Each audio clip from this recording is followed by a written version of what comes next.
Hi, Charlie. I see you on TikTok all the time. You were getting fired up there. Yes, I was, because, okay, I just want to start this out. I am unaffiliated, but I am a Christian who believes in the right to an abortion.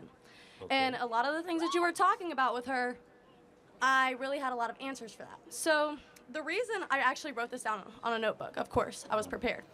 So the reason why I believe the right to an abortion, why just anyone, if you feel that's what you need to do, then you should do it. Because Matthew 7:1 says, do not judge or you too will be judged. Although Jesus does tell us to tell people, do not sin, it's not our place to judge them, you know? Okay. And then another thing that I wanted to bring up, this is crazy, but also the time, I just really want to know why you feel that abortion should be illegal. Do you think murder should be illegal? Murder is illegal. So you think it should be, do you think it should be illegal? I just feel like there's a big difference between like a living, breathing human and then a fetus that is inside of another human's body. Fair enough. What is the difference? The difference is a fetus is inside of the body. You know what I'm saying? Like a fetus, it can't live on its own. Got it. So let's go through a couple questions there. Okay. Why does somebody's location determine their moral worth? It doesn't, but it's simply about the fact that if you feel like that's what you need to do with your body, then that's what you do. Because I could also. Well, hold on a second. If it's not your DNA, how is it your body? It is your DNA. No, it's not. It's a part of you. It's growing in you. It's connected to you by an umbilical cord. It is a part of you. 1 second. It's attached. A part. It's attached. Hold on a second. It's attached, not a part. Same thing. No, it's actually not. A part, by definition, means it remains permanent. Oh, okay. Right? Oh, okay. So an attachment is something that is temporary. And so it's not, you are not your mom's DNA, you're not your dad's DNA, you are new deoxyribonucleic acid. So shouldn't we say that if it's not your DNA, it's not your choice? I mean, you could say that, but I mean, really, I just don't understand how you can use religion to back up your point of... I haven't used it once. She brought up religion. I'm happy to use a non-religious line of questioning. We all agree murder is wrong. Okay. We all agree that it's a human Homo sapien. Do you agree that the death penalty is wrong? Well, no, I'm actually in support of the death penalty because people do something that justifies that, but that's a separate issue because the baby in utero did not go... So what about the people who could possibly be proved innocent who have been awaiting their death sentence? Fair enough. That's a good argument, but it's separate, right? So there's been about 31 exonerations of posthumous people that have been exonerated of the death penalty. We're talking about a baby that did nothing wrong except exist. Okay. In utero. And there's about 1.5 million of them that just get discarded every year. So we agree murder is wrong. We agree it's a Homo sapien, meaning it's a human being. Therefore, murder is the forcible termination of a Homo sapien. Therefore, shouldn't abortion be wrong and illegal? I still feel like it really, okay, for example... But prove to me why. You use an ABC logical equation, right? So tell me under what standard, therefore, very simple, right? You're in college, you guys do this all the time, right? I hope so. So use an ABC, right? Aristotelian logic, whatever you want to use. Use an ABC sequence for me. Not I feel... reasoning why I believe that abortion should be legal is because of instances like rape and incest, but I already know that your belief on that because you've already stated that if your daughter were to be raped at 10 years old, you would make her give birth to the baby. Well, the baby would be delivered, and let me tell you why. And so, but first of all, let me try to find common ground. Okay. If I say we will make rape and incest abortions legal and get rid of all the other abortions, would you agree with that? Can you repeat that? I'm so sorry. If I say that we will allow abortions to continue for rape and incest life of the mother, but all other abortions should be illegal, which is 99.4% of the time, can we make those 99% of abortions illegal? Yeah, see, I don't believe that abortion should be used as a form of birth control. So 99% of the time it is. That's all that we're debating in the country right now. So Charlie Kirk's position is a very fringe minority. People are talking about still exceptions, so we should get rid of 99% of abortions. Yes, but at the same time... So you're actually not that pro-choice, actually. But I am, because I feel like there's no way to kind of divide the basis of like what abortion is being used as birth control and what abortion is being used. Oh, it's totally easy, actually. I mean, so you could tell through a DNA test if it's an incest baby. Mm-hmm. You could tell if it's rape because they have to file a police report. And you could tell life of the mother based on an OBGYN analysis. So okay, so then if it's that easy, then why have we not done that? Oh, because the American people don't support it. Because abortion is popularly supported as a form of birth control. That's why. So your position is actually a very rational one, and I respect you for it. Yeah. 99% of all abortions are done just because people want the baby gone. 99%. That's not Charlie Kirk's numbers. That's the Guttmacher Institute, which was funded by Planned Parenthood. Okay. So do you like feel as though like people who are victims of rape and incest, do you think that they should be able to get an abortion? So just so we can agree on the 99%, then I'm going to try to win you over on the other percent. Okay. Got it. So we're good on the 99? Get rid of those abortions? Yeah. Okay, cool. Somebody in this audience was conceived in rape. Can you tell me who? No. Nah. Why? I thought that they're less human. Those words never came out of my mouth. No, I know, but the insinuation of allowing rape for abortion is that they're not as human, therefore they should be murdered. No, that's not the. It's more about the mental toll that it would take on the mother to have that baby. I totally acknowledge the mental toll, but shouldn't the human being conceived in rape still get human rights? Yes, but it should be more up to the mother who has to carry the baby and who has to push it. Well, hold on. Let's play that out. So even though the mom has to push it, do you still have a right to terminate somebody? Can you take away human rights if your life's going to get difficult to somebody else? If somebody else is making your life difficult, can you take away their human rights? No, but at the same time, that's where like the question comes in, that it should be up between the person, like the. But why? By what standard is that okay? For example, if a single mom has 2 kids, and all of a sudden she loses her job, and one of the kids is super annoying and has a learning disability, should she be able to murder that kid because it's an inconvenience to her? No. No, of course not. Not after, like. But why is it that all of a sudden you get considered a human being after birth, but before birth you're not? Because after birth you can, you're kind of living on your own. You're not in the mother's body. No, you're not. Hold on. I have a 6-month-old. My baby is not living on its own. Not living on its own, but it can breathe on its own. Hold on a second. Over 500,000 babies every year are born in NICU, which require, which is a prenatal assistance, breathing assistance, digestive assistance, and so. Are they not human because they can't have any viability? The point is that the standard doesn't apply, right? Let me ask you one more hypothetical, and it's a good question. Then I'll do a Christian one because you say you're a Christian on that. I have 2 ultrasounds. Mm-hmm. One ultrasound is a baby that was conceived in rape. The other ultrasound is a baby conceived in a loving relationship. Which one is which? There's no that.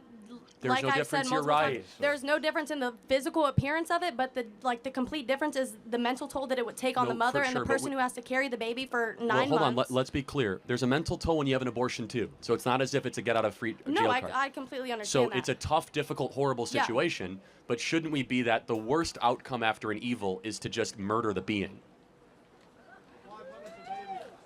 Yeah. No. Why punish the baby for the crime of some guy that raped the mother? Why all of a sudden have 2 victims unnecessarily? Well, okay, let's say the mother who is raped births the baby. What if she hates the baby? Like, what if she just cannot care for the baby? Like, what if the baby comes out and she hates the baby because she got raped? Well, there are 2 million families right now waiting to adopt children. Okay. So put it up for adoption. There are 2 million loving families that can't find kids. I just find that very interesting because the adoption process is actually very difficult in America. It is difficult. We can make it easier, but again, the issue is that there is a demand of families that want the babies. Okay, and my last question that you had started to answer, but you didn't answer what you said you were going to, was why, if your daughter were to be impregnated by rape, why would you force her to have the baby? Well, first of all, because we don't murder in our family. Okay. Would you murder in your family? No, but at the same time, I've done a little bit of research, and I just wanted to let you know that the chance of a 10-year-old surviving giving birth, and her baby, the full question was if is below 10%. So in reality, if you want your child to have a baby at 10 years old, you're not pro-birth. You're not pro-life. You're pro-birth. Okay, again, to be very clear, I said if there was no issue with the mother's health. And understand, this is an extreme, hyper-personal example that someone used, and I'm happy to own it, but let's just be clear. Why is that example getting people so fired up?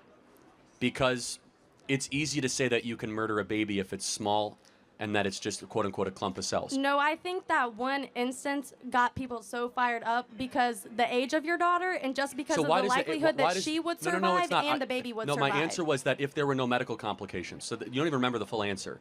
People get why does the age matter? Tell me why all of a sudden the age of the carrier matters.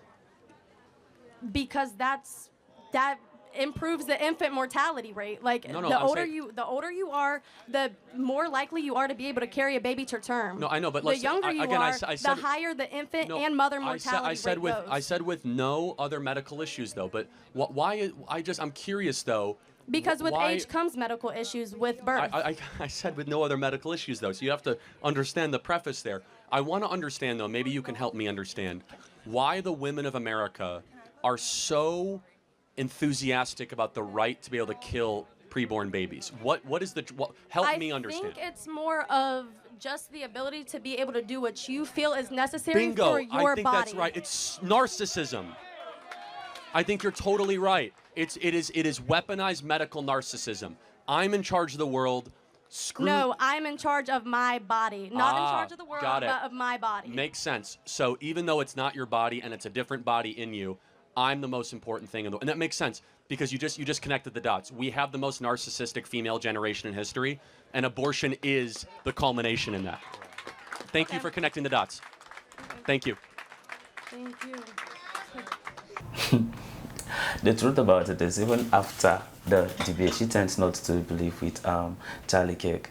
And then she just decides to believe in whatever, you know, she chooses to believe. And then when you look at it, you just know that what she's a narcissist. And then that's the reason why what she just believes that is her body. And she have a right to her body. And then that is the reason why I see women in America, they just feel that abortion should be seen as birth control, which is not supposed to be a birth control, because at the end of the day, you are actually murdering another human being. Some people, you understand, could argue and says that the fetus, you understand, is part of her, but it's not part of her. It's just there, you understand, for some time. It have a different DNA, and then that's the reason why my DNA differs with that of my parent. And then when I say that, I'm talking about, you understand, based on the chromosome that will be determined, you understand, about the X and then the XY chromosome. They carry, you understand, a hereditary trait, which is what the DNA. So they are automatically, you understand, two different things. So when people make that very decisions, you understand, they are actually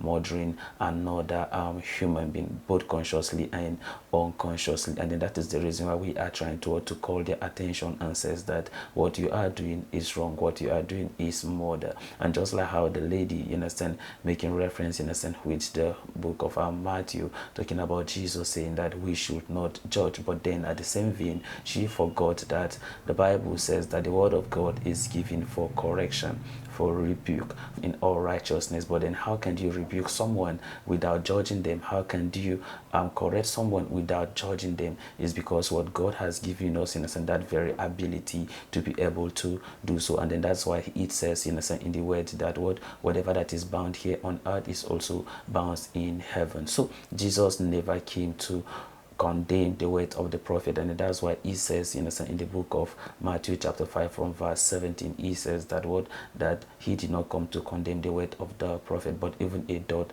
shall not pass, but then the word of God shall come to pass. So Jesus never comes to condemn it. And then when you went further, and then he says that he that commits innocent murder will be judged. And then that is the reason why we are calling people attention to desist from that. It's not like because we hate anyone, but then we want people to understand what, innocent, God is saying in the Bible. I understand that, you know, of course, she is pro-choice life.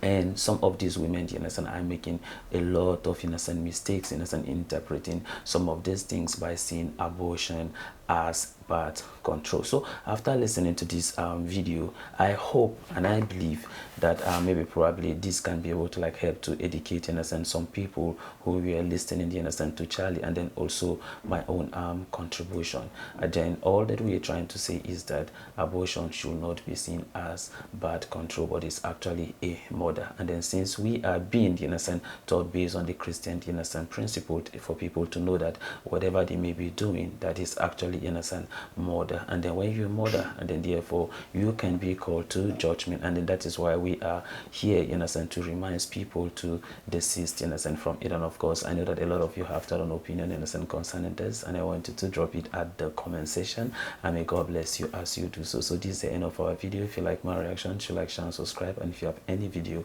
you want me to react to, don't forget to drop it at the comment section, and I'm going to check it out. So you remain blessed, and I see you in my next video. Goodbye.